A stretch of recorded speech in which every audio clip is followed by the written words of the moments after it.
আজকে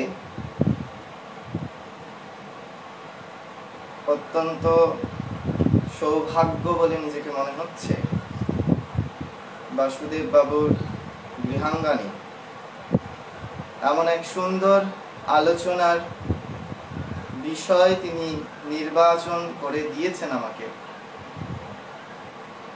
যে বিষয়টি এই বর্তমান সময়ে অত্যন্ত প্রাসঙ্গিক। আমরা প্রত্যেকেই জানি বিগত 1 বছর ধরে আমরা কি অবস্থার মধ্যে দিয়ে কাল কাটাচ্ছি, দিন অতিবাহিত করছি। সেই জন্য আমি আন্তরিক কৃতজ্ঞতা জানাই বাসুদেব বাবুকে এবং তার পরিবারের প্রত্যেককে। আন্তরিক কৃতজ্ঞতা জানাই উপস্থিত এখানে যারা রয়েছেন তাদের প্রত্যেককে, এবং সর্বোপরি কৃতজ্ঞতা জানাই যে আন্তর্জালিক মাধ্যমের মধ্যে দিয়ে যারা এই অনুষ্ঠানটি দেখছেন তাদের প্রত্যেককে, কনফারেন্স কলে যারা এই বক্তৃতা শুনছেন তাদেরকেও। শরণাগতি সম্বন্ধে বাসুদেব বাবু বেশ কিছু কথা বললেন। অদ্ভুত একটি গানে আছে, শরণাগতির কোনো বিকল্প যে নাই, সংসার অগ্নিতে কেন পুড়ে মরো ভাই। তার গানের প্রথম লাইনটি বলা হচ্ছে, হাতে হাতে তালি দিয়ে বলো রাম কৃষ্ণ নাম, রাম কৃষ্ণ একাধারে কৃষ্ণ রাম। তাহলে আমরা শরণাগতি বলতে, এই ধোঁয়াটাকে একটু বার করে দিলে কোথায় ভালো, মা আপনি একটু বার করে দিতে দিক থেকে সুবিধা। শরণাগতির প্রসঙ্গে আজকে যে কয়টি কথা এখানে আলোচিত হবে, প্রথমেই আমরা যেটিকে আলোচনা করব যে আমরা শরণাগত হব কেন। আমরা খুব আধুনিকবাদে বিশ্বাসী মানুষ। আমরা আগে লাভ ক্ষতিটা ভালো করে বুঝে নিতে চাই, যে যেটা করতে চাইছি তাতে আমার প্রফিটটা কোথায়, আমার লাভটা কোথায়। আমি শরণাগত হব কেন? আমি তো বেশ আছি, খাচ্ছি দাচ্ছি ঘুমোচ্ছি, হাসি ঠাট্টা করছি, সব করছি। কে মাথার দিব্যি দিয়েছে শরণাগত হতে? তাহলে হব কেন এটা আগে বুঝতে হবে। যদি বুঝতে পারি, ওই বাজারে এখন দেখবেন সেই সব জিনিস বেশি বিক্রি হয় যে সমস্ত জিনিসে কোনো না কোনো জিনিস ফ্রি পাওয়া যায়। তাহলে আমরা ভালো মতো লাভটা বুঝতে পারি যে কোনটা আমরা গ্রহণ করব, কোনটা করব না। তাহলে আমরা কেন শরণাগত হব, শরণাগত হলে আমাদের কি ফল পেতে পারি, কি লাভবান হতে পারি আমরা, সেটা বিষয়ে জানব। এবং শরণাগতি একটি সাধনা, সেই সাধনা সম্বন্ধে কিছু আলোচনা করব। এবং পরবর্তীকালে বাসুদেব বাবু যেটি বললেন, শরণাগতির মহিমা কীর্তন করে আমরা আজকে এইভাবে 3টি ভাগে ভাগ করতে পারি। মূলত হিন্দু সনাতন যে মূল ধর্ম আমাদের, সেই সনাতন ধর্মের শরণাগত সাধক বা সাধিকার প্রচুর উদাহরণ আছে,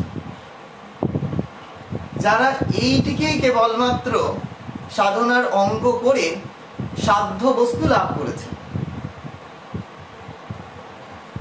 যেমন এক্সাম্পল হিসেবে প্রথমেই যদি আমাদের মনে করতে হয় মীরাবাই,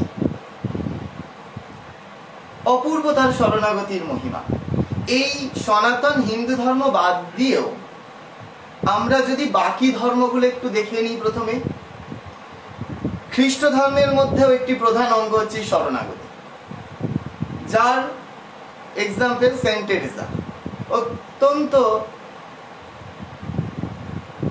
কৃতজ্ঞ, প্রণাম আমরা তার চরণে নিবেদন করতে পারি।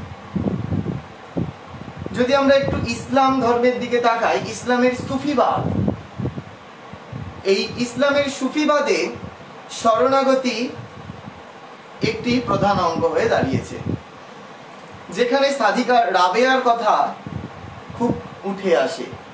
এই শরণাগতির ভাব কিভাবে সেখানে পরিস্ফুট হয়েছে তা আমরা জানতে পারি। সনাতন ধর্মের পরবর্তীকালে আরো যদি আমরা দেখি বৌদ্ধ ধর্ম, সেখানে পরিষ্কার বলা হচ্ছে বুদ্ধং শরণং গচ্ছামি, ধর্মং শরণং গচ্ছামি, সংঘং শরণং গচ্ছামি। সেখানে শরণাগতির কথা বলা হচ্ছে। তাহলে আমরা এইটুকুনি বুঝতে পারছি যে, আরেকবার আমার ব্যাগটা দিতে হবে, এই ব্যাগে একটু গীতার চণ্ডী আছে,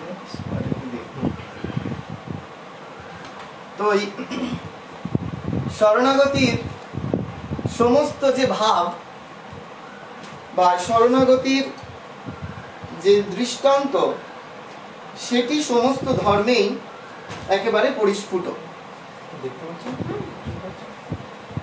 এখন আমরা যেটি মূলত জানবো বা জানবার চেষ্টা করব, সেটি হচ্ছে শরণাগত হলে আমার কি লাভ। দেখুন, যারা আমরা শ্রীরামকৃষ্ণ ভাবাদর্শের সঙ্গে ওতপ্রোতভাবে যুক্ত, আমরা প্রতিদিন প্রার্থনার পরে শরণাগতির প্রার্থনা করে থাকি।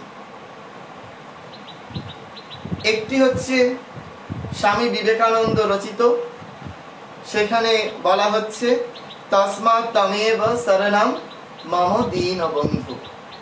ওম রিং ঋতঙের প্রতিটি মন্ত্রের শেষ পংক্তি, তস্মাৎ তমেব শরণং মম দীনবন্ধু, আমি তোমার শরণ নিয়েছি, তুমি আমাকে রক্ষা করো।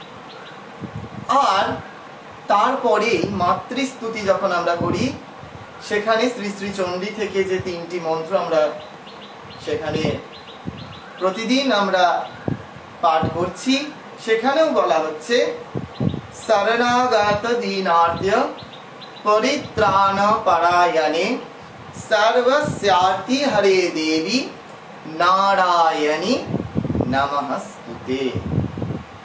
সেখানেও পরিষ্কার বলা হচ্ছে যে শরণ আগত দীন আর্ত্য, আমি দীন, আমি আর্ত, আমি তোমার শরণ নিয়েছি। তোমার কাজ কি? তোমার কাজ হচ্ছে আমাকে পরিত্রাণ করা। তুমি সমস্ত শরণাগতদের পরিত্রাণ করো। শরণাগত দীন আর্ত্য পরিত্রাণ পরায়ণ।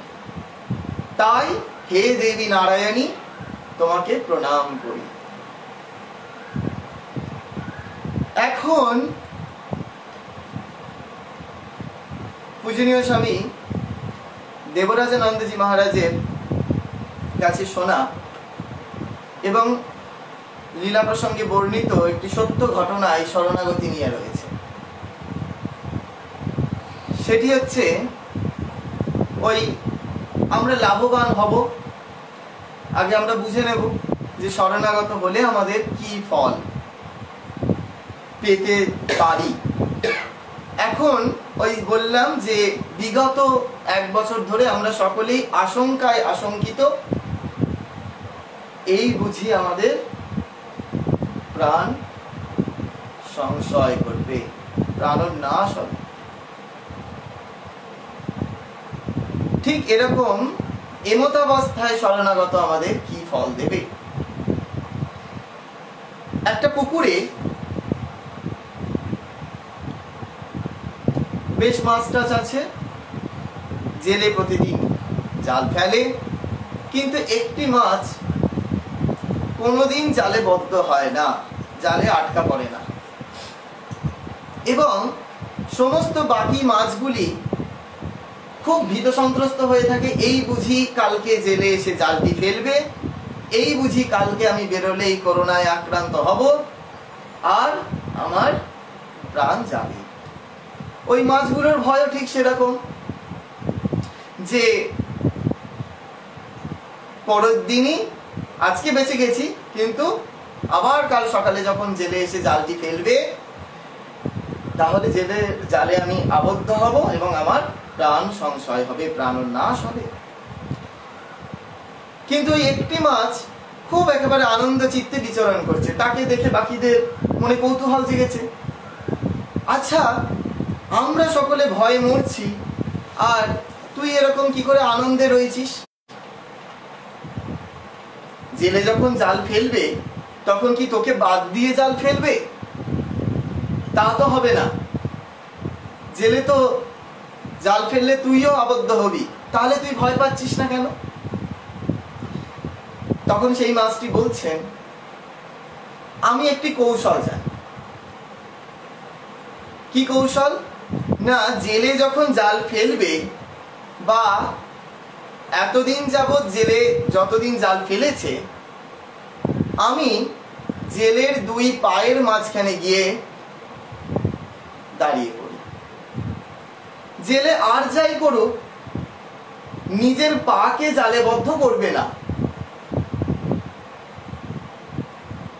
তাই আমি বেঁচে যাই, আমার কোনো আনন্দ, আমার মৃত্যু ভয় নেই।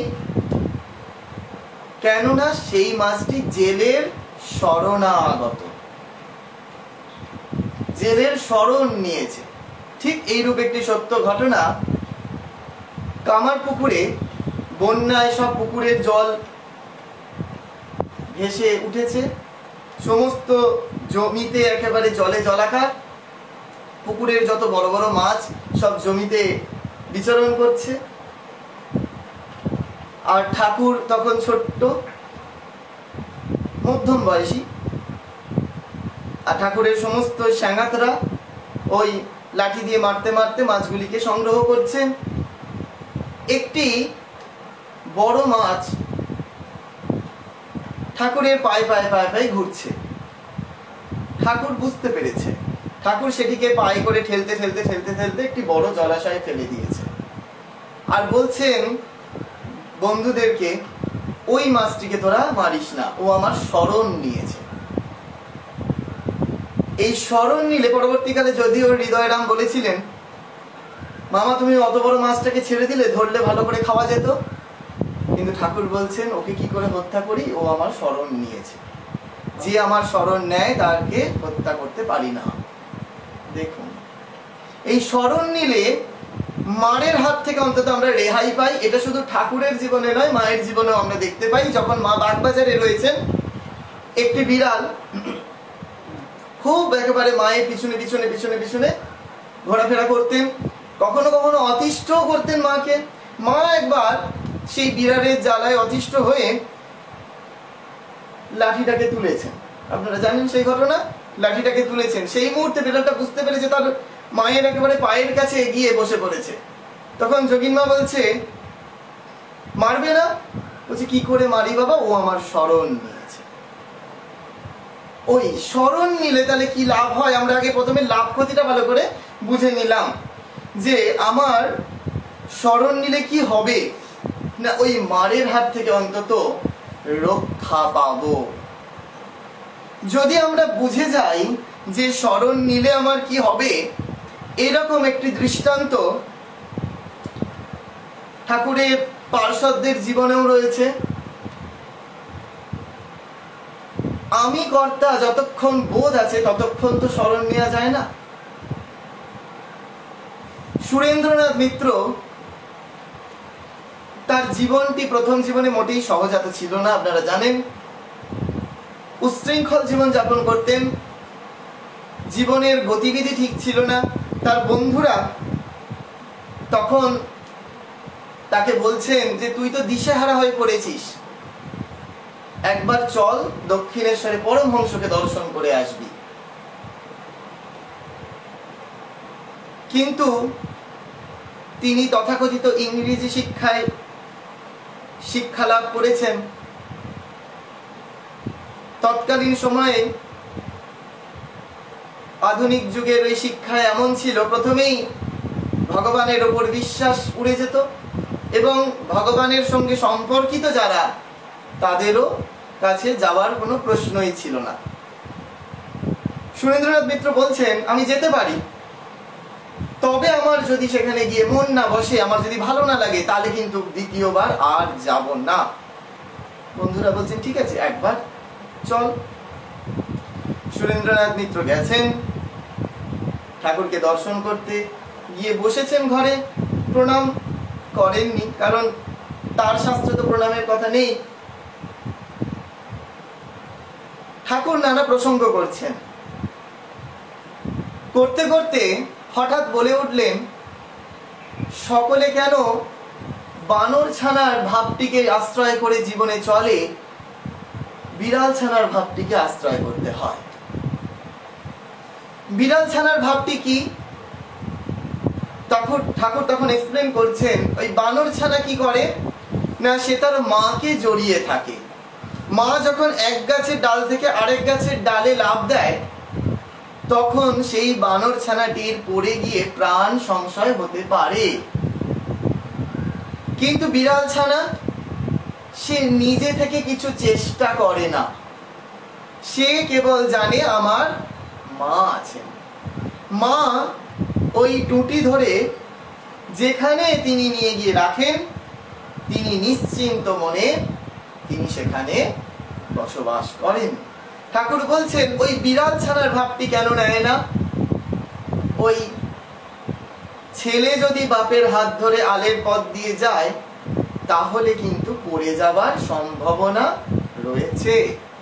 কিন্তু বাপ যদি ছেলের হাত ধরে নিয়ে চলে, তাহলে কিন্তু ছেলের আর পড়ে যাবার সম্ভাবনা থাকে না। এই সামান্য দুটি কথায় সুরেন্দ্রনাথ মিত্রের জীবনে আমূল পরিবর্তন হয়েছিল। এই হচ্ছে শরণাগতির ভাব। এই শরণাগতি প্রসঙ্গে আমাদের বৈষ্ণব শাস্ত্রে খুব সুন্দর করে কিছু গুণের কথা বলা হচ্ছে। চৈতন্য মহাপ্রভুর আপনারা জানেন 6 জন শিষ্য ছিলেন, যারা বৃন্দাবনে শ্রীক্ষেত্রে বসবাস করেছেন, 6 জন গোস্বামী। তার মধ্যে বিশেষ পরিচিত জীব গোস্বামী, যিনি ওই রূপ গোস্বামীর ভাদুষপুত্র ছিলেন। সেই জীব গোস্বামীর রচিত একটি গ্রন্থ, যে গ্রন্থটি চৈতন্য মহাপ্রভু খুব পছন্দ করতেন, চৈতন্য মহাপ্রভু পড়তে বলতেন। সেই জীব গোস্বামীর লেখা বিখ্যাত গ্রন্থ হরিভক্তি বিলাস। এই হরিভক্তি বিলাসে শরণাগতির 6টি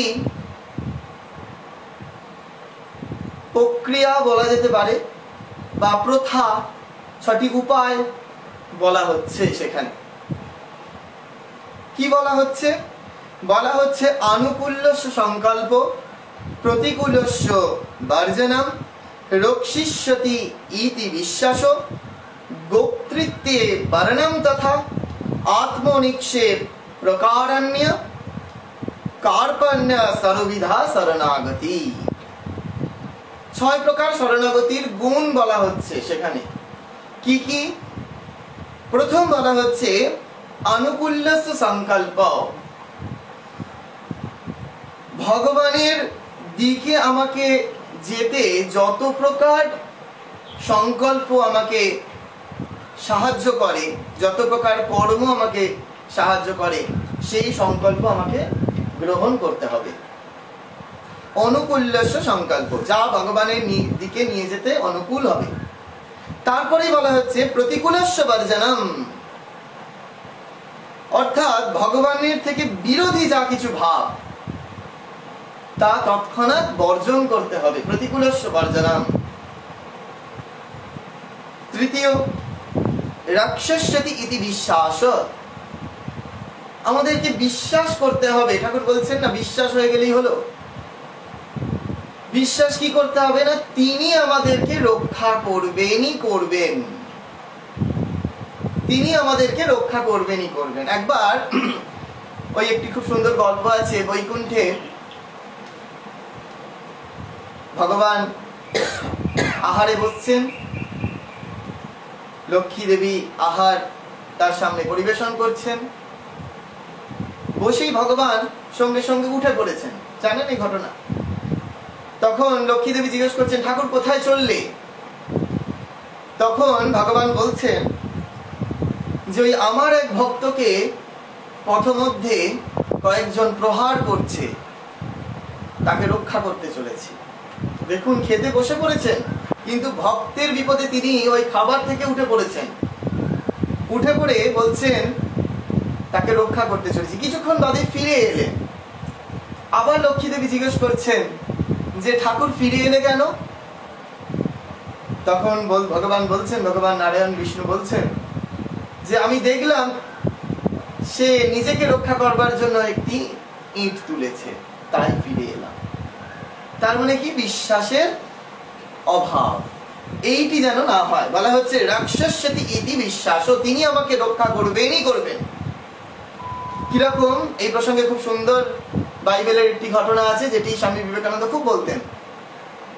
ওই জাহাজে করে যাওয়া হচ্ছে, আপনারা জানেন সেই ঘটনা। এত গল্প বললে সময় চলে যাবে, বলে দিই ছোট করে। ওই ক্যাপ্টেন তিনি নিয়ে যাচ্ছেন, আর একজন কর্মচারী, খালাসি জাহাজের বলে। ওই চলমান জাহাজে হঠাৎ প্রবল ঘূর্ণিঝড়, সেই ঘূর্ণিঝড়ের মধ্যে সমুদ্রে পতিত হয়েছে। জাহাজ কিছুটা এগিয়ে গিয়েছে। কিছু দূর যাওয়ার পরে সেই ক্যাপ্টেনের, সেই নাবিকের মনে হয়েছে অমুক ব্যক্তিটি কোথায় গেল। যখন খোঁজ নিতে যাচ্ছেন, সকলে বলছেন ওই ঘূর্ণিঝড়ের মধ্যে নিশ্চয়ই সমুদ্রের জলে তিনি পতিত হয়েছেন। নাবিক বলছেন সঙ্গে সঙ্গে জাহাজটিকে ফেরাও। সকলে বিরোধিতা করছেন, বলছেন যে এত দূর আমরা এগিয়ে এসেছি, আবার এই জাহাজকে ফেরানো অসম্ভব। নাবিক বলছে আমি বলছি ফেরাও। কিছু দূর ফেরানোর পরে, কিছু দূর যাওয়ার পরে দেখছেন ওই প্রবল সমুদ্রের তরঙ্গ রূপ জলের মধ্যে নিজেকে আত্মরক্ষার জন্য প্রাণপণ চেষ্টা চলছে একজনের। সঙ্গে সঙ্গে সেই নাবিক বলছে তাকে তোলবার ব্যবস্থা করো জাহাজে। তাকে তোলা হলো। তোলা হওয়ার পরে তাকে একটি প্রশ্ন করা হলো। প্রশ্নটি খুব সুন্দর। বলছেন যে এই প্রবল ঘূর্ণিঝড়ে, প্রবল আশঙ্কার মধ্যে, জীবনাশঙ্কা যেখানে একেবারে 100%, তার মধ্যে তুমি নিজেকে কি করে ভীতি শূন্য করে এতক্ষণ ধরে লড়াই করে গেলে? তিনি একটি ভারী সুন্দর উত্তর দিচ্ছেন। বলছেন আমার পূর্ণ বিশ্বাস ছিল আপনি আমাকে রক্ষা করতে আসবেন, আপনি আমাকে আসবেন রক্ষা করতে। এই বিশ্বাস ছিল, এই রাক্ষসী ইতি বিশ্বাস, তিনি আমাকে রক্ষা করবেন, এই বিশ্বাসটা আগে হোক।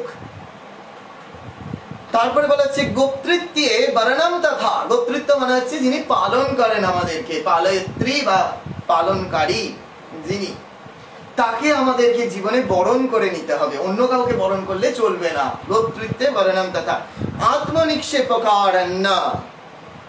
ওই তিনি বললেন ইচ্ছালয়ের কথা বাসুদেব বাবু কিছুক্ষণ আগে। এই আত্মনিক্ষেপকারণ্য মানে হচ্ছে নিজের ইচ্ছাকে সম্পূর্ণরূপে বিসর্জন দিয়ে দিতে হবে।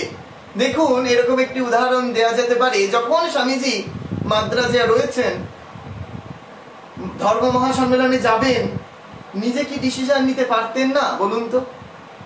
অবশ্যই পারতেন। নরেন্দ্রনাথ পারতেন, স্বামী বিবেকানন্দ পারতেন, কিন্তু তিনি সম্পূর্ণ নিজের ইচ্ছাটাকে বিসর্জন দিয়ে দিচ্ছেন। টাকা তোলা হচ্ছে, আবার সেই টাকা মানুষের মধ্যে বিতরণ করে দেওয়া হলো। তারপরে মায়ের কাছে চিঠি লিখছেন পারমিশন নেবার জন্য। এই নিজের ইচ্ছা লয়, আমার ইচ্ছা কিছু হবে না, তিনি যদি বলেন তার ইচ্ছা, তোমার ইচ্ছা করো হে পূর্ণ, আমারও জীবন মাঝে, কবিগুরু বলছেন তোমারই ইচ্ছা করো হে পূর্ণ, আমারও জীবন মাঝে। শেষ বলা হচ্ছে কার্পাণ্য। ভগবান কৃষ্ণ গীতায় 2য় অধ্যায়ে খুব সুন্দর করে অর্জুনের মুখ দিয়ে বলছেন, যখন অর্জুন ওই যুদ্ধ শুরু হয়েছে, সেই যুদ্ধ তিনি করতে চাইছেন না, বহু জ্ঞানের কথা বলছেন। সেই সময় তিনি খুব সুন্দর করে যুক্তি জাল বিস্তার করছেন যে আমি কিছুতেই যুদ্ধ করব না। আমি কি করব? না, সমস্ত কিছু ত্যাগ করে আমি সন্ন্যাস গ্রহণ করে ভিক্ষাবৃত্তি জীবন যাপন করব। সেখানে বলা হচ্ছে কার্পণ্য দোষাহা।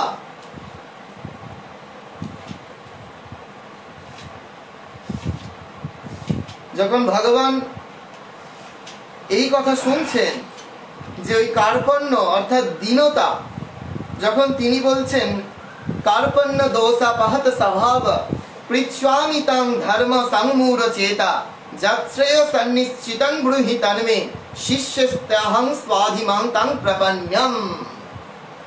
দ্বিতীয় অধ্যায়ের 7 নম্বর মন্ত্র। যখন বলা হচ্ছে কার্পণ্য দোষা, এই দীনভাব যখন তার কাছে দেখাচ্ছেন, শেষ মন্ত্রটি শেষ হচ্ছে কি দিয়ে? প্রপন্যম। প্রপন্ন মানে শরণাগত, আমি তোমার শরণাগত। যেই মুহূর্তে বলা হচ্ছে আমি তোমার শরণাগত, সেই মুহূর্তে ভগবান তখন শক্তি প্রদান করছেন।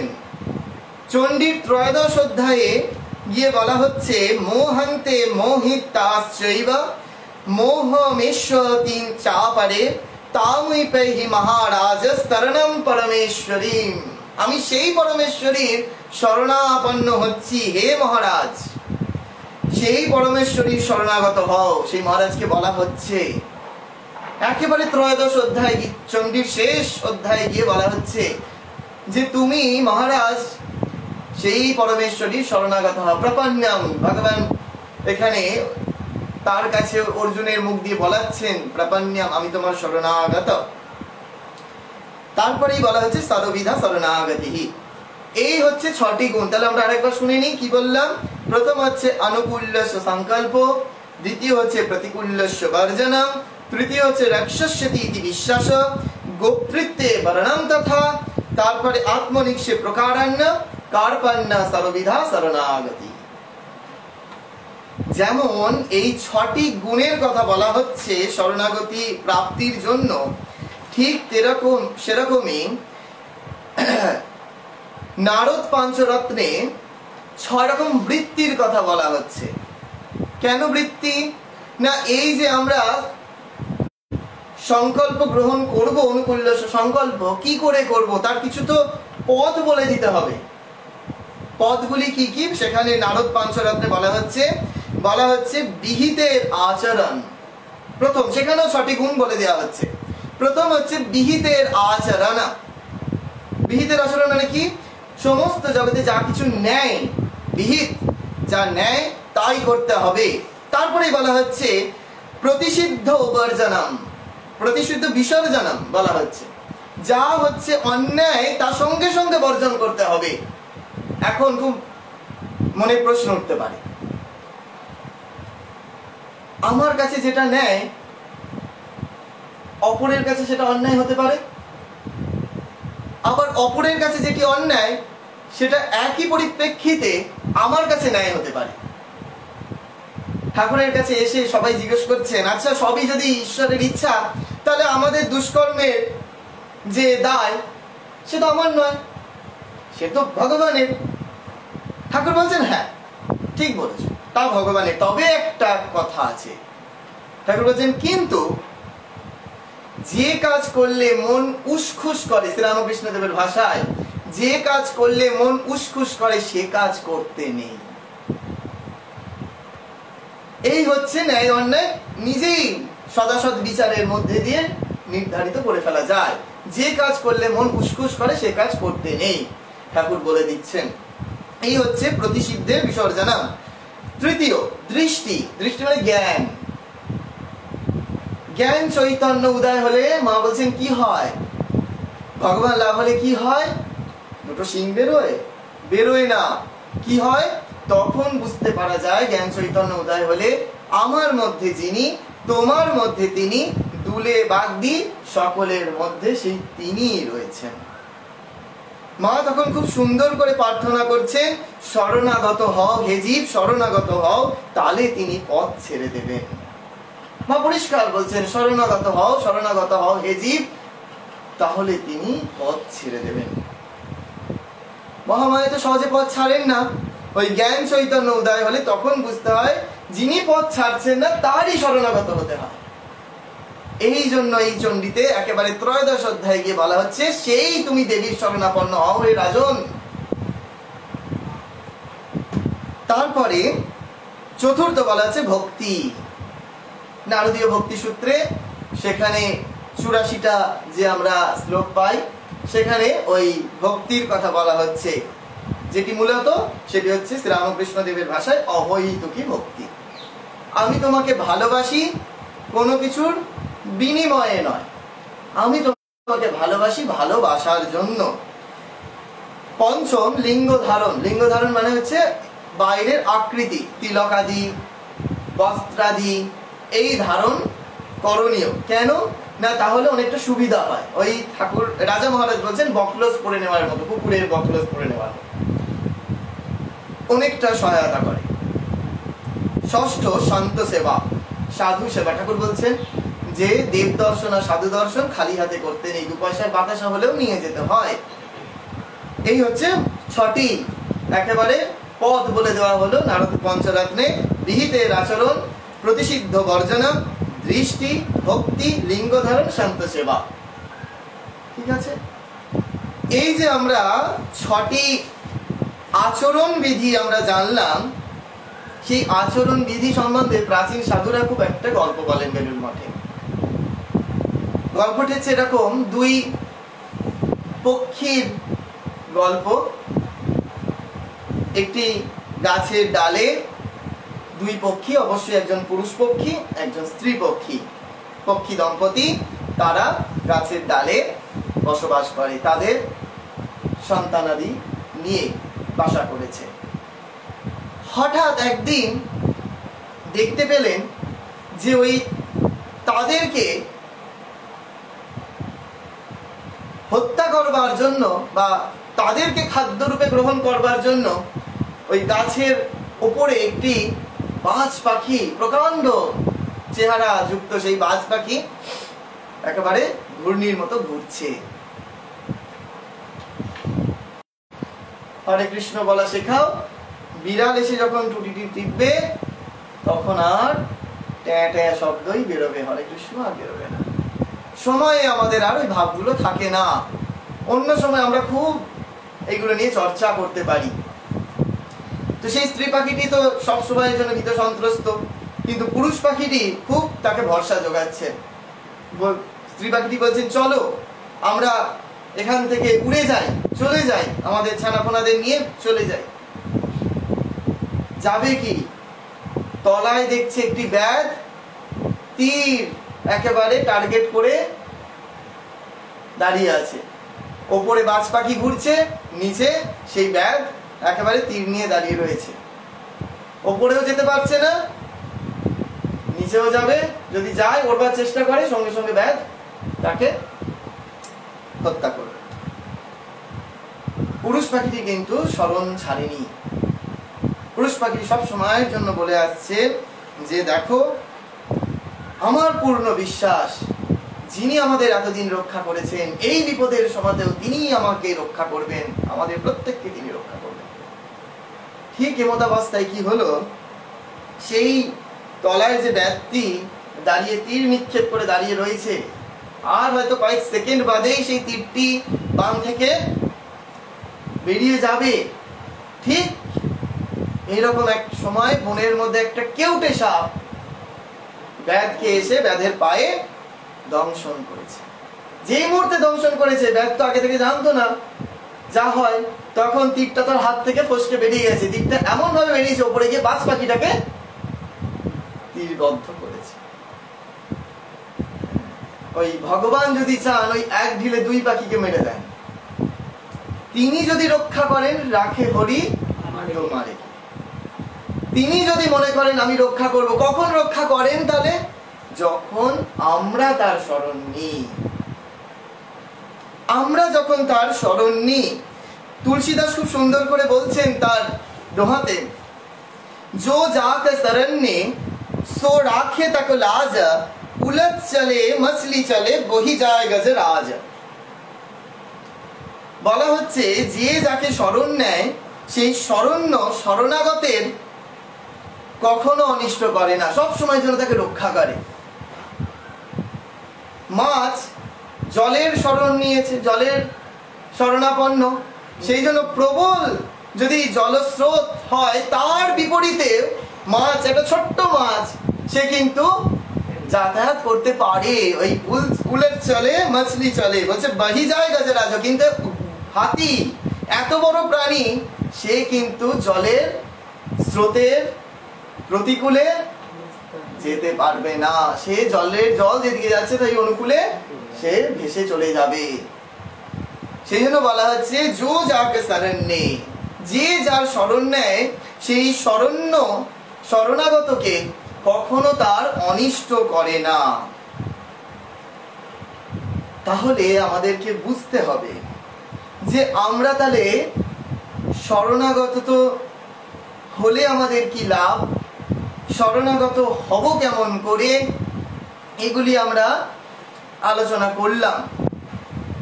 এখন শ্রীরামকৃষ্ণদেব যেটি বলছেন আমাদেরকে মূলত, সেটি হচ্ছে ওই আমিত্ব যতক্ষণ না যায় ততক্ষণ তুহু তুহু বেরোবে না, ততক্ষণ ওই হাম্বা হাম্বাই হবে।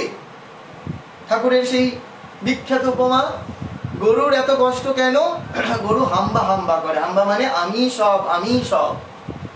এই আমি সব, আমি সব যতক্ষণ রয়েছে ততক্ষণ গরুর কষ্ট। বলছে মরে যাওয়ার পরেও তাকে কষায়ে কাটে, তার চামড়া দিয়ে ঢোল তৈয়ার হয়। পরে যখন ওই তাঁতির ধুনুরির হাতে পড়ে তখন তার মুক্তি, তখন সেইখান থেকে একটি শব্দ বেরোয়, তুহু তুহু না হাং না হাং তুহু তুহু, অর্থাৎ আমি কিছু নই, আমি কিছু নই, তুমি সব, তুমি সব। পূজনীয় স্বামী মাধবানন্দজি মহারাজ, রামকৃষ্ণ মঠ ও মিশনের নবম সংঘাধ্যক্ষ, মাধবানন্দজি মহারাজ দীক্ষা দেবার পরে নাকি বলতেন, সাধুদের কাছে শোনা, যে মন্ত্রটি দিলাম সেই মন্ত্রটি তো জপ করবেই, সাধন করবেই, কিন্তু দুটি শব্দ, একটি কৃপা আর একটি শরণাগত, এইটি বলার অভ্যেস করবে। প্রথমটি হচ্ছে কৃপা আর দ্বিতীয়টি হচ্ছে শরণাগত। কৃপা কৃপা কৃপা, শরণাগত শরণাগত শরণাগত। দেখুন ওই ভগবান শ্রীরামকৃষ্ণ দেবের এইরূপ শরণাগত যারা হয়েছেন, কত দৃষ্টান্ত। তার মধ্যে রসকে মেথরের অদ্ভুত সেই শরণাগতি।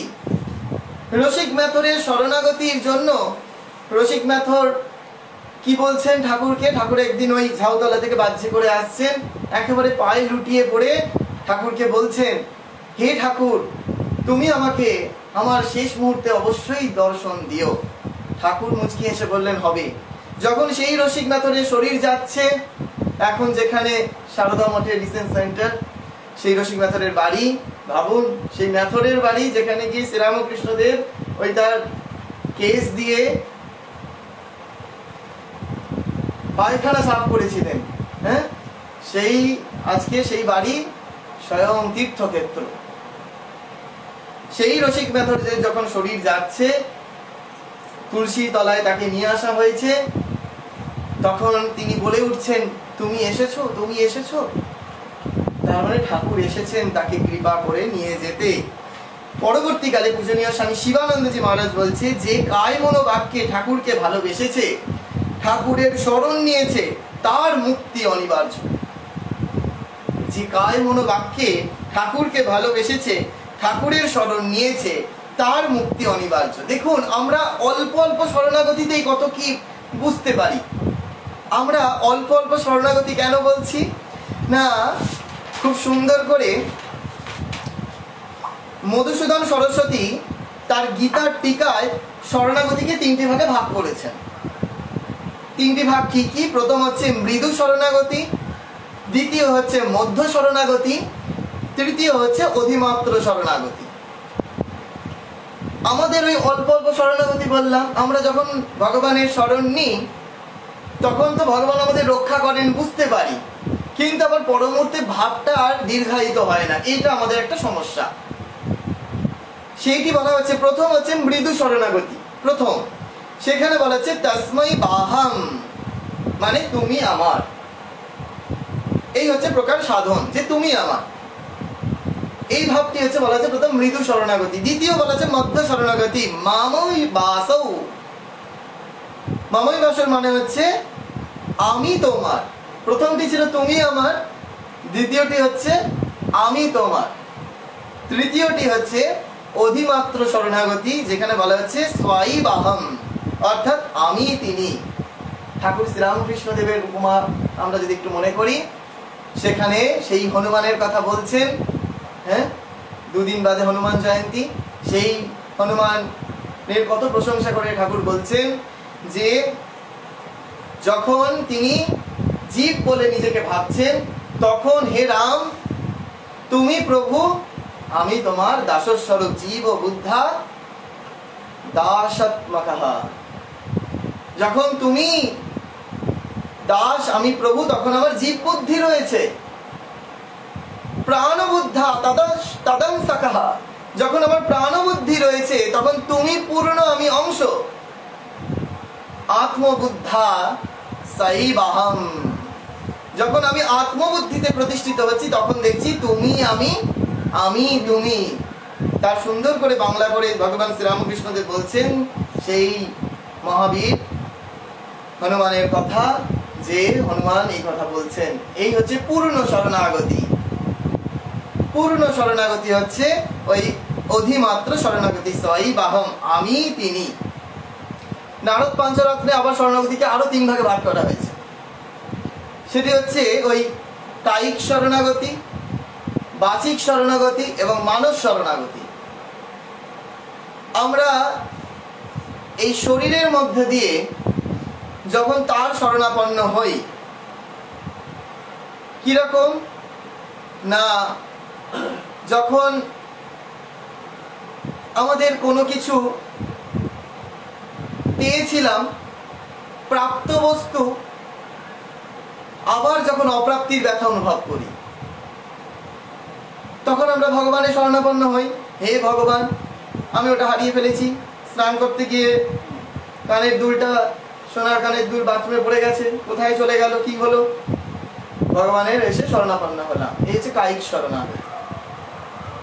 দ্বিতীয় হচ্ছে বাচিক শরণাগতি। বাক্যের মধ্যে দিয়ে যখন হে প্রভু, আমার আর কিছু করার নেই, তুমি এবার রক্ষা করো।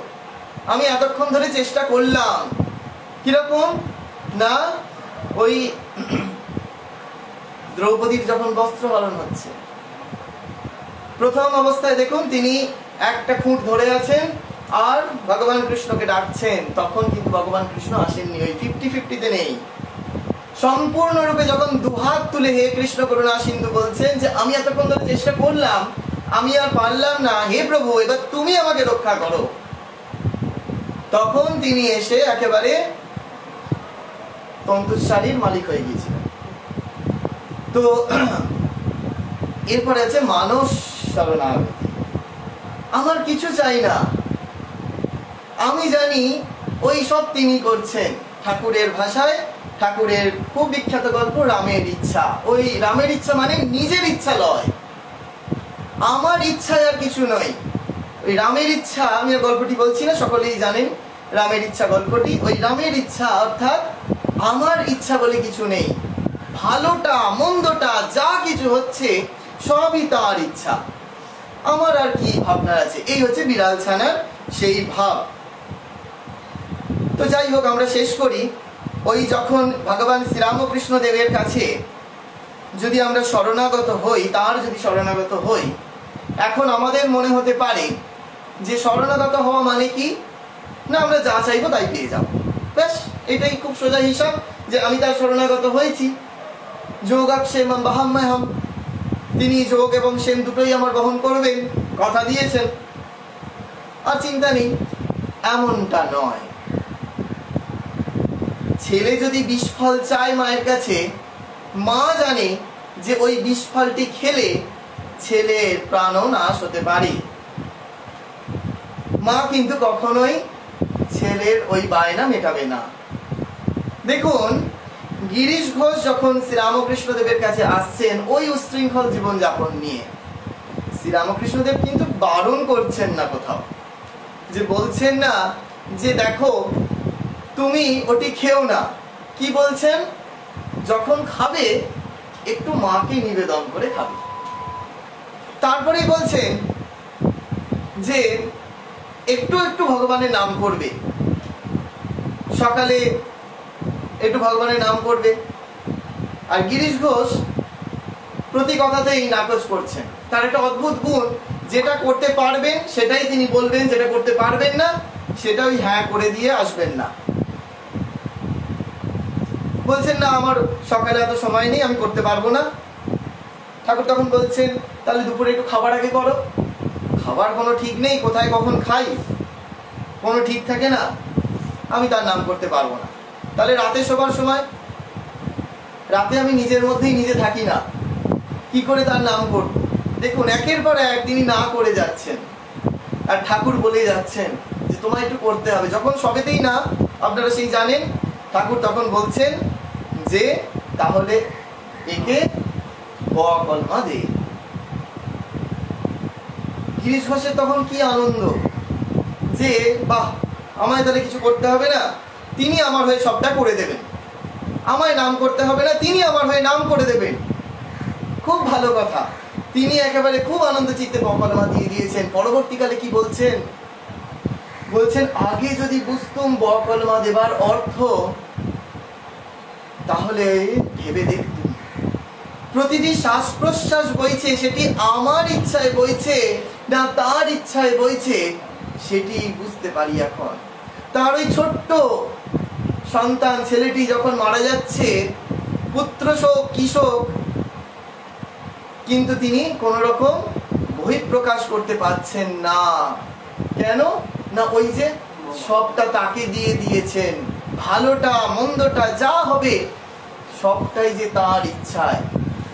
আমাদের কিরকম, আমরা যখন কোনো কিছু ভালো কাজ করতে যাই, কোনো মন্দিরে যাবার, কোনো পাঠচক্রে যাবার, কোনো ভালো বই পড়বার, তখন আমরা বলি যদি তার ইচ্ছা হয় তাহলে হবে, তার ইচ্ছা হলে যাব।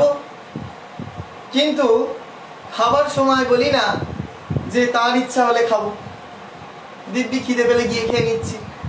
বিশ্রাম নেওয়ার সময় বলি না তার ইচ্ছা হলে বিশ্রাম নেব, ঠিক বিশ্রাম নেওয়ার সময় বিশ্রাম নিয়ে নিচ্ছি। পূজনীয় স্বামী শরৎ মহারাজ স্বামী শারদানন্দের জি লীলা প্রসঙ্গে যখন এই বকলমার কথা লিখছেন, সেখানে পরিষ্কার করে বলছেন এই যে তার ইচ্ছা, এটির দ্বারা যেন মনের ফাঁকিবাজি না হয়ে যায়। এটি হচ্ছে আমাদের মনের ফাঁকিবাজি। ওই তার ইচ্ছা হলে হবে, তার ইচ্ছা হলে আমি মন্দিরে যাব, তার ইচ্ছা হলে বেলুড় মঠে যাব, তার ইচ্ছা হলে এই ভালো বইটি পড়বো, আর অন্য কিছুর বেলা আমার ইচ্ছায় হচ্ছে। এ তো ইচ্ছা লয় নয়, এ তো রামের ইচ্ছার মতো সেই ইচ্ছা হচ্ছে না। সেই অবস্থায় আমাদের প্রাপ্ত হওয়া। বলা হচ্ছে যে আমরা যা কিছু কাজ করি না কেন, যদি ভালো কাজ করি তাহলে আমাদের ভালো ফল ভোগ করতে হবে। কতক্ষণ? যতক্ষণ আমি কর্তা বোধে সেই কাজটি করছি। শুভে শুভ মন্দে মন্দ ফল, এই নিয়ম রোধে নাহি কারো বল। সন্ন্যাসীর গীতি কবিতায় স্বামীজি বলছেন, সেই সন্ন্যাসীর গীতির কবিতায় শেষে বলছেন আমি বা আমার কোথায় তখন, ঈশ্বর মানব তুমি পরিজন, সকলেতে আমি আমাতে সকল, আনন্দ আনন্দ আনন্দ কেবল। আমি বা আমার কোথায় তখন, সে যখন ওই পরিসমাপ্তি, যখন শরণাগতির একেবারে চরম অবস্থা লাভ হবে, তখন ওই আমি আমার বোধ আর থাকবে না, তখন হয়ে যাবে তুমি তোমার। আমি বা আমার কোথায় তখন, ঈশ্বর মানব তুমি পরিজন। ওই মা বললেন জয়ন চৈতন্য উদয় হলে কি হবে, আমার মধ্যে যিনি তোমার মধ্যেও তিনি, দুলে রাখবি সকলের মধ্যে তিনি। ঈশ্বর মানব তুমি পরিজন, সকলেতে আমি আমাতে সকল, আনন্দ আনন্দ আনন্দ কেবল। এই তখন কেবল মাত্রই আনন্দের স্বাদ পাওয়া সম্ভব, যখন সকলের মধ্যে আমাকে আর সকলকে আমার মধ্যে দর্শনটি হয়ে যাচ্ছে। এই হচ্ছে পূর্ণ শরণাগতি, ওই অধিমাত্র শরণাগতি যেটি বলা হলো। তাহলে এই যে শরণাগত আমরা হচ্ছি, শরণাগতির এত দৃষ্টান্ত আমরা দেখি, যেহেতু মূলত আমরা শ্রী রামকৃষ্ণ আঙ্গিকে আলোচনাটি রাখছি বলে শ্রীরামকৃষ্ণ ভাবধারায় শরণাগত যারা হয়েছেন, শরণাগত সাধন যারা করেছেন, তাদের কথাই মূলত বললাম। এছাড়াও তো বহু বহু দৃষ্টান্ত আমরা দেখাতে পারি। বৈষ্ণব শাস্ত্রে অগণিত শরণাগতির উদাহরণ, ভুরি ভুরি দৃষ্টান্ত রয়েছে। এখন আমরা যেটি আলোচনা করব, শেষ করে চেষ্টা করব আমরা, সেটি হচ্ছে শরণাগতির মহিমা কীর্তন। যে আমরা শ্রীরামকৃষ্ণ দেব কি বলছেন সেটি একটু যদি আমরা দেখার চেষ্টা করি, সেটি হচ্ছে আমরা দেখব যে শরণাগতি মানে হচ্ছে আত্মসমর্পণ। ঠিক আছে? নিজের জন্য আর কিছু না, একদম সম্পূর্ণরূপে যা আছে আমার সব তোমাকে উজাড় করে দেওয়া,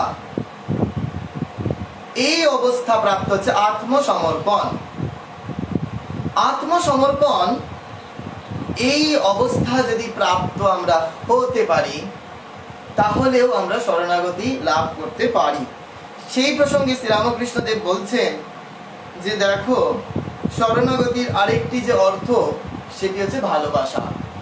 যদি ভালোবাসা হয় তাহলে সব হয়ে গেল। কেন না, আমরা যাকে ভালোবাসি আমরা নির্ভয়ে তার শরণাগত হতে পারি।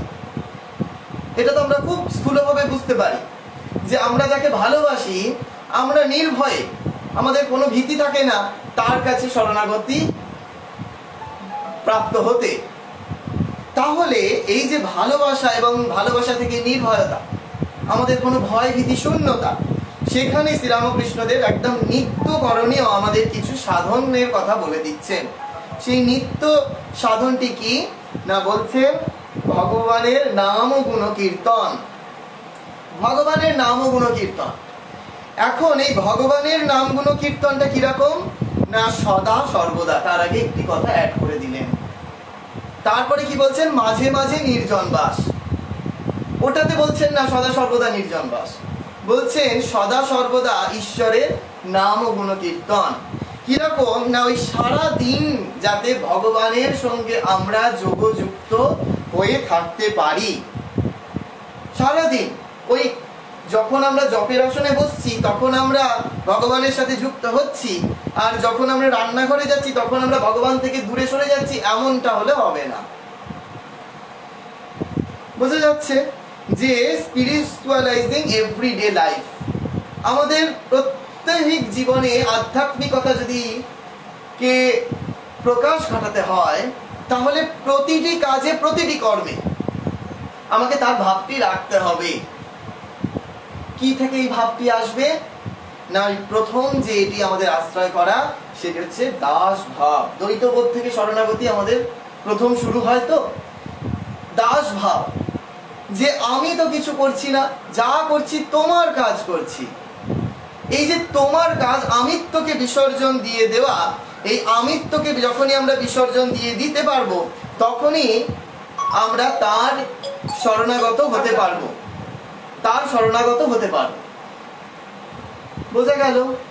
এইবার শরণাগতির মহিমা সম্বন্ধে ভগবান শ্রীরামকৃষ্ণদেব বলছেন সেই মাস্তুলের গল্প। যে আমরা জানি একটি আনমনা পাখি যখন ওই জাহাজের মাস্তুলে বসে রয়েছেন, হঠাৎ জাহাজটি ছেড়ে দিয়েছে। জাহাজটি যখন মাঝ সমুদ্রে এসে পড়েছেন, তখন পাখিটির চেতনা ফিরেছে যে কি হলো। তো তখন কি হচ্ছে না, ওই পাখিটি তখন উত্তর দিকে একবার উড়ে যাচ্ছে, একবার পূর্ব দিকে উড়ে যাচ্ছে, একবার পশ্চিম দিকে উড়ে যাচ্ছে, একবার দক্ষিণ দিকে উড়ে চেষ্টা করছে কি না, কুলকে খুঁজে পাওয়ার। যখন কুল খুঁজে পেল না, তখন আবার ওই জাহাজের মাস্তুলে এসে পাখিটি বসে পড়েছে। এতে দুটি জিনিস প্রকাশ পাচ্ছে। একটি হচ্ছে পুরুষকার। প্রথমটি পুরুষকার, যে আমার যতক্ষণ চেষ্টা করবার ক্ষমতা আমি চেষ্টা করেছি, কিন্তু হে প্রভু আমি আর পারছি না, আমি সম্পূর্ণরূপে স্যারেন্ডার। পাখি তুই ঠিক বসে থাক, ঠিক বসে থাক, ঠিক বসে থাক রে রামকৃষ্ণ নামের মাস্তুলে। বৃথাই ওরা নড়াচড়া, কুল পাবি না অকুলে। পাখি তুই ঠিক বসে থাক, ঠিক বসে থাক, ঠিক বসে থাক রে রামকৃষ্ণ নামের মাস্তুলে। এই মাস্তুলের পাখি আমাদের হতে হবে। বিশ্বাস প্রসঙ্গে ভগবান শ্রীরামকৃষ্ণদেব গয়লানির গল্প বলেছেন। সেই গয়লানি যখন তার ভাগবতের পণ্ডিতকে প্রতিদিন দুধ দিতে যান আর লুকিয়ে লুকিয়ে একটু ভাগবতের কথা শোনেন, আপনারা জানেন সেই সব ঘটনা। খুব ভালো কথা, ওই শুনেছেন যে যখন অত্যন্ত দুঃসময় তখন ভগবান হরি রক্ষা করেন। তো একদিন ওই দুধ দিতে যাবেন, এমত অবস্থায় নদীর এপার থেকে তিনি ওপারে যান নৌকা করে পার হয়ে, কিন্তু আজকে কোনো নৌকা নেই, কোনো মাঝি ভাই নেই। কিন্তু তার এত প্রাণের আকুতি, তিনি বলছেন আমি যদি না যাই তাহলে ওই পণ্ডিতের কি হবে না, কষ্ট হবে দুধ না পেলে। আমি তো শুনেছি, তিনি তো বলেছেন যে এই বিপদের সময় যদি হরিনাম করা হয় তাহলে তিনি রক্ষা করেন। এই প্রবল বিশ্বাসের বলে ওই ঝড় ঝঞ্ঝার মধ্যে তিনি নদীর জলের উপর দিয়ে হরিনাম করতে করতে করতে করতে পেরিয়ে গেলেন। যখন ওই আশ্রমে গিয়ে উপস্থিত হলেন, সেই উপস্থিত হবার পর সেই ভাগবতের পণ্ডিতটি জিজ্ঞেস করছেন যে তুমি কি করে এলে, আমাকে দেখাও। তখন আবার পুনরায় সেই সরল বিশ্বাসে গোয়ালিনী হরিনাম করতে করতে করতে করতে নদীর জলের উপর দিয়ে হেঁটে পার হয়ে গেলেন। সেই প্রথা দেখে পণ্ডিত তিনিও জলের উপর দিয়ে হাঁটতে গেলেন হরিনাম করতে করতে, আর কাপড়টি ভিজে যাবে বলে কাপড়টিকে তুলতে শুরু করলেন। এদিকে হরিনামও করছেন, আবার কাপড় ভেজারও ভয়, কাপড়ও তুলছেন। এমত অবস্থায় ওই তিনি জলে ডুবে তার প্রাণ সংশয় ঘটল।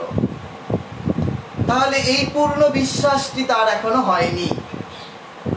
বিশ্বাসের প্রসঙ্গে ভগবান শ্রীরামকৃষ্ণদেব বহু এরকম দৃষ্টান্ত দিয়েছে। বিভীষণের লিখে দেওয়া সেই রাম নামের পত্র বলেছিল ফুটে কি বাধা রইল তা খুলে দেখতে যাবে না, যদি মনে অবিশ্বাস আসে তাহলে কিন্তু সমূহ বিপদ। সে মাঝ রাস্তায় গিয়ে, অর্থাৎ নদীর মাঝ রাস্তায় গিয়ে তার মনে সন্দেহ যে কি এমন লিখে দিল যার জোরে আমি এরকম ভাবে পার হয়ে যাচ্ছি, যেই মুহূর্তে দেখা সেই মুহূর্তে ডুবে যাওয়া। শ্রীরামকৃষ্ণদেব আরো একটি কথা বলেছেন, উপমা দিয়েছেন ঝড়ের এঁটো পাতা। ঝড় যেখানে নিয়ে গিয়ে ফেলে সেখানেই সে থাকে। আজ ভালো জায়গায়, কালকে নোংরা জায়গায়, ডাস্টবিনে যেখানে রাখে সেই ঝড়ের এঁটো পাতার মতো হয়ে থাকতে। ভগবানের ওপর পূর্ণ নির্ভরতা প্রসঙ্গে সেই পম্পা সরোবরের কথা বলা হয়েছে। যখন পম্পা সরোবরে রাম লক্ষ্মণ স্নান করতে যাচ্ছেন, স্নান করতে যখন নেমেছেন, তাদের তীরগুলিকে ওই তীরে রাখতে হয়েছে। তীরগুলিকে যখন রেখেছেন, স্নান করতে নেমে দেখছেন জল লাল হয়ে যাচ্ছে। রামচন্দ্র বুঝতে পেরেছেন, বলছেন ভাই দেখো নিশ্চয়ই কোনো জীব হত্যা হয়েছে। যখন এসে সেই তীরটিকে তোলা হচ্ছে, সেই ব্যাঙটি বলছে, রাম যখন বলছেন ব্যাঙটিকে যে তুমি যখন এই বদ্ধ হলে, তীরে বদ্ধ হলে, তখন তুমি এতটুকু আওয়াজ করলে না, বললে না। সে কি অদ্ভুত উত্তরখানা ভেবে দেখুন। বলছেন যখন অন্য প্রাণীতে ধরে তখন আমি এই বলে চিৎকার করি, হে রাম তুমি রক্ষা করো। এখন দেখছি স্বয়ং রামই আমাকে বদ্ধ করছে, তাহলে আর চিৎকার কি করব? কি পূর্ণ শরণাগতি, যে স্বয়ং তিনি যদি শরণাগতি হই তাহলে আমার কিসে ভালো, আমার কিসে মন্দ, সবটা তিনি আমাকে প্রদান করবেন। আমার ওখানে ইচ্ছাময়ের কাছে গিয়ে তো আমি বলতে পারি না যে তার কি ইচ্ছা, সেটা তিনি জানেন। এখন কি আমরা যা করণীয়, এই যে ঠাকুর যে উপমাগুলো দিচ্ছেন, সেই উপমাগুলো যে কি কি করণীয়, সেই করণীয়গুলো আমরা পালন করতে পারি মাত্র, কিন্তু ইচ্ছাটা তার হাতে। তিনি আমাদেরকে মুক্তি দেবেন না বদ্ধ করে রাখবেন।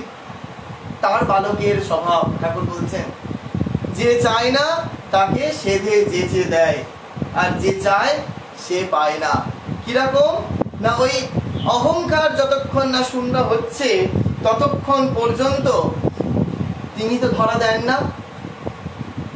সেই ছোট্ট কৃষ্ণ খুব একেবারে দুর্দান্ত প্রতাপ, একেবারে সকলের ঘরে ঘরে গিয়ে ননি চুরি করছে, আর সকলে এসে নালিশ করছে মা যশোদার কাছে যে দেখো তোমার ওই ছেলেটি কি দুষ্টুমি করছে, আমাদের সকলের ঘরে গিয়ে আমাদের ননি নষ্ট করে দিচ্ছে। এদিকে মা কাছে খুব বায়না, খিদে পেয়েছে, খেতে দাও। মা খেতে দিচ্ছে না, বলছে আমার হাতের কাজটা সারি তারপর দেবো। তখন তিনি ওই দুধের ভাণ্ডটি ভেঙে দিয়েছেন। কেন? ওই দুধ নিয়েই তার কাজ, দুধের ভাণ্ডটি যদি ভেঙে দেয় তাহলে কাজ থাকবে না, তখন তাকে বলে নেবে। যেই মুহূর্তে ভেঙে দেওয়া, মাও তখন একেবারে মা যশোদাও খুব রেগে গেছেন, রেগে গিয়ে একেবারে তাকে ধাওয়া করেছে। সে আকৃতিতে ছোট, সে ছোট ছোট জায়গা দিয়ে পালিয়ে যাচ্ছেন, কিন্তু মা যশোদা পাচ্ছেন না। তিনি ওই গোয়াল ঘর থেকে একটা দড়ি নিয়ে এসে তাকে বাঁধতে চেষ্টা করছেন। তা মা যখন অনেকক্ষণ দৌড়েছেন, যে দেখছেন এবার মা হাঁপিয়ে যাবে, তখন তিনি নিজে ধরা দিয়ে দিয়েছেন। যখন ধরা দিয়ে দিয়েছেন, এবার দড়ি দিয়ে বাঁধতে যাচ্ছেন মা, কিছুতেই বাধা পড়ছেন না, বাঁধতে পারছে না, 2 আঙুল দড়ি কম পড়ে যাচ্ছে। অনেক চেষ্টার পরে মা যশোদা যখন বলছেন আমি তো বাবা হেরে গেলাম, আমি যে আর পারবো না, এই যে আমি হেরে গেলাম, আমি যে আর পারবো না, এটি যতক্ষণ না তার কাছে বলছি ততক্ষণ তিনি ওই 2 আঙুল দড়ির ব্যবস্থা করে দেবেন না। তিনি ওই দড়িতেই, তারপরে যেই মুহূর্তে মা যশোদা সারেন্ডার হলেন যে আমি তো বাবা আর পারছি না, আমি যে হেরে গেলাম, আমার যতক্ষণ চেষ্টা আমি করেছি, এইবার আমি আর পারছি না, তখন তিনি ওই দড়িতেই বাধা পড়লেন। তিনি যদি না চান, ওই ইচ্ছা, মায়ের ইচ্ছা তো আমরা জানি না, তিনি যদি ইচ্ছা করেন তাহলে তিনি আমাদের ধরা দেবেন, তিনি যদি ইচ্ছা করেন তিনি আমাদের ভক্তি ডোরে বাধা পড়বেন।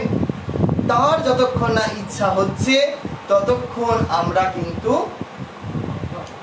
তাকে পাবো না। বিনুতে দেন লব্ধা, কারণের সাথে বলা হচ্ছে তার কৃপায়। ওই জন্য 2টি শব্দ, একটি কৃপা আর একটি শরণাগত। আমি কিছু জানি না, ওই ভালো হোক মন্দ হোক সব তিনি জানেন, এইটুকুনি যেন বিশ্বাসটি আমাদের হয়, দৃঢ়ভাবে হয়। যদি ওই মাছের গল্পটি দিয়ে শুরু করেছিলাম, ওই মাছের মতো শরণাগত যদি আমরা জেলের কাছে হতে পারি, মাছের মতো শরণাগত যদি আমরা ঠাকুরের কাছে হতে পারি, মায়ের কাছে হতে পারি, ওই বিড়াল ছানার মতো শরণাগত যদি মায়ের কাছে হতে পারি, তাহলে তমেব শরণং গচ্ছ, তিনি আমাদেরকে রক্ষা করবেন। ওম শান্তি শান্তি শান্তি। হরি ওম।